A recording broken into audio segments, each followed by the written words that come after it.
ابراہیم علیہ السلام کا چھٹا امتحان اور سب سے بڑھ کر جو امتحان، رب ہب لی من الصالحین فبشرناہ بغلام حلیم، اللہ نے ابراہیم علیہ السلام کو کوئی اولاد نہیں عطا کی تھی۔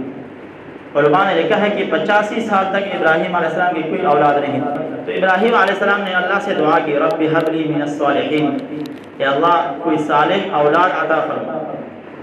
فبشرناہ بغلام حلیم، اللہ کی طرف سے خوشخبری سنا دی گئی، ایک بردبار لڑکا اللہ نے عطا کیا، کہ نرم دل لڑکا اللہ نے ابراہیم علیہ السلام کو 86 سال کی عمر میں عطا فرمایا۔ تو اب ابراہیم علیہ السلام اس بڑھاپے کی حالت میں، اور اللہ نے بیٹے سے نوازا، فلما بلغ معه السعي قال يا بني اني ارى في المنام، جب وہ ابراہیم علیہ السلام کے ساتھ اسماعیل علیہ السلام جب ابراہیم علیہ السلام کے ساتھ دوڑنے کے قابل ہوا، گھومنے پھرنے کے قابل ہوا، تو پھر اللہ نے اس کو ذبح کرنے کا حکم دیا، قال یا بنی انی اری فی المنام انی اذبحک۔ تو اتنی مشکلوں سے اللہ نے بیٹا عطا کیا، 86 سال کی عمر میں اللہ نے اولاد سے نوازا، اور پھر اللہ نے قربانی مانگی۔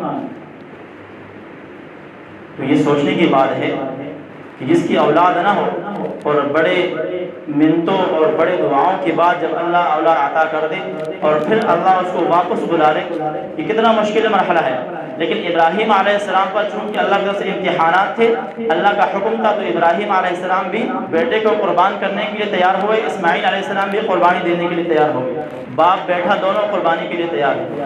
ابراہیم علیہ السلام نے خواب دیکھا، ایک دفعہ خواب دیکھا، دوبارہ دیکھا، تیسری بار، اس طرح کئی بار ابراہیم علیہ السلام نے خواب دیکھا کہ اللہ کا حکم ہے، اللہ فرماتا ہے کہ اپنے بیٹے کی قربانی دے دیں۔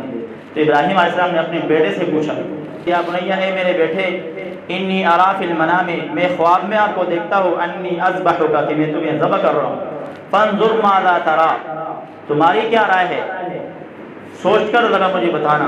ابراہیم علیہ السلام اپنے بیٹے سے پوچھتے ہیں کہ سوچ کر مجھے ذرا بتانا تمہاری کیا رائے ہے۔ تو اسماعیل علیہ السلام نے فوراً جواب دیا، قال یا ابت افعل ما تؤمر، اے میرے ابا جان، جو تجھے حکم دیا ہے اس کو کر گزر، اللہ نے جب تجھے قربانی کا حکم دیا تو مجھے قربان کر دے، مجھے کوئی اعتراض نہیں۔ ستجدنی ان شاء اللہ من الصابرین، مجھے آپ صابروں میں دیکھو گے، آپ دیکھو گے کہ میں صابروں میں سے، میں صبر کرنے والوں میں سے ہوں۔ ابراہیم علیہ السلام تیار ہو گئے، اسماعیل علیہ السلام بھی تیار ہے۔ والدہ کو نہیں بتایا کیونکہ والدہ کا دل نرم ہوتا ہے کہ کہیں حکم کی تکمیل میں رکاوٹ نہ بن جائے۔ اسماعیل علیہ السلام کی والدہ سے کہا گیا کہ بیٹے کو تیار کر لو، نہلا دھلا کر اچھی طرح تیار کر لو، کسی بڑے کے ہاں مہمان بن کر جانا ہے۔ اب حاجرہ علیہ السلام کو بھی علم نہیں ہے کہ کہاں جانا ہے، بس یہی اتنا بتایا کہ مہمان بن کر جانا ہے، کسی بڑے کے پاس جانا ہے۔ تو انہوں نے کہا ٹھیک ہے، بیٹے کو تیار کیا۔ اب جب روانہ ہو گئے تو شیطان نے اپنا کام شروع کر دیا۔ سب سے پہلے اسماعیل علیہ السلام کی والدہ کے پاس گئے، کہا تمہیں پتہ ہے تمہارے بیٹے کو کہاں لے کے جا رہا ہے؟ تو کہنے لگی کہ کسی بڑے کے ہاں مہمان بن کر جا رہا ہے، کسی کام سے جا رہا ہے۔ شیطان نے کہا نہیں، اس کو ذبح کیا جا رہا ہے۔ تو حاجرہ علیہ السلام نے پوچھا کیوں میرے بیٹے کو ذبح کریں گے؟ وہ تو ان کا باپ ہے، باپ اپنے بیٹے کو کیوں ذبح کریں گے؟ شیطان نے کہا کہ اللہ کا حکم ہے۔ تو اسماعیل علیہ السلام کی والدہ نے کہا جب اللہ کا حکم ہے تو مجھے منظور ہے، پھر میں کیوں روکوں؟ اللہ کا حکم ہے تو ٹھیک ہے، پھر وہ کر گزرے۔ جب وہاں سے شیطان مایوس ہوا تو پھر اسماعیل علیہ السلام کے پاس گئے اور اس سے کہا کہ تمہیں پتہ ہے تمہیں کہاں لے کے جا رہے ہیں؟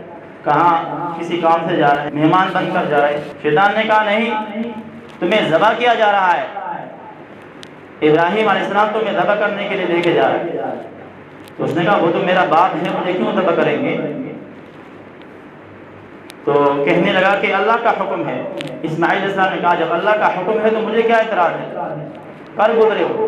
جب یہاں سے بھی مایوس ہو گیا تو پھر وہ ابراہیم علیہ السلام کے پاس گئے کہ اپنے بیٹے کو کیوں ذبح کر رہے ہو، اپنے لخت جگر کو کیوں جدا کر رہے ہو؟ تو ابراہیم علیہ السلام نے وہاں شیطان کو کنکریاں ماری۔ آج کل جو حاجی کنکریاں مارتے ہیں یہ وہی ابراہیم علیہ السلام کی سنت کو زندہ کیا جا رہا ہے۔ ایک دفعہ شیطان سامنے آئے گا، ابراہیم علیہ السلام نے کنکریاں ماری، دفع ہو جاؤ، میرے سامنے سے ہٹ جاؤ۔ میرے کام میں خلل نہ ڈالو، اللہ کا حکم ہے میں اس کو پورا کر کے گزروں گا۔ دوسری بار آئے پھر کنکری ماری، تیسری بار پھر کنکری ماری۔ اللہ تعالیٰ نے اس کو یادگار بنا دیا، قیامت تک آنے والے جتنے بھی حاجی ہوں گے جب تک وہ شیطان کو کنکریاں نہیں ماریں گے ان کا حج قبول نہیں ہوگی۔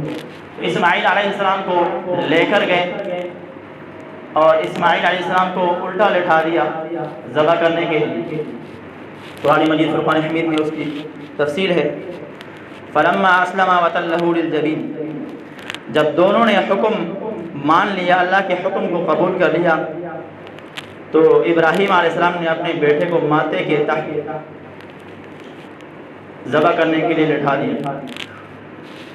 اب ابراہیم علیہ السلام اسماعیل علیہ السلام پر چوری چلا رہے ہیں، لیکن اللہ کا حکم نہیں ہے تو چوری چل نہیں رہی ہے، تو چلانے کی کوشش کر رہے ہیں، پھر چوری تیز کر رہے ہیں، پھر لا رہے ہیں، پھر چلانے کی کوشش کر رہے ہیں، لیکن اللہ کا حکم نہیں ہے، چوری چل نہیں رہی۔ جب تک اللہ کا حکم نہ ہو چوری کیسے چلے؟ وَنَادَيْنَاهُ أَن يَا إِبْرَاهِيمُ، اے ابراہیم قد صدقت الرؤيا، بے شک خواب کو تو نے سچا کر دکھایا۔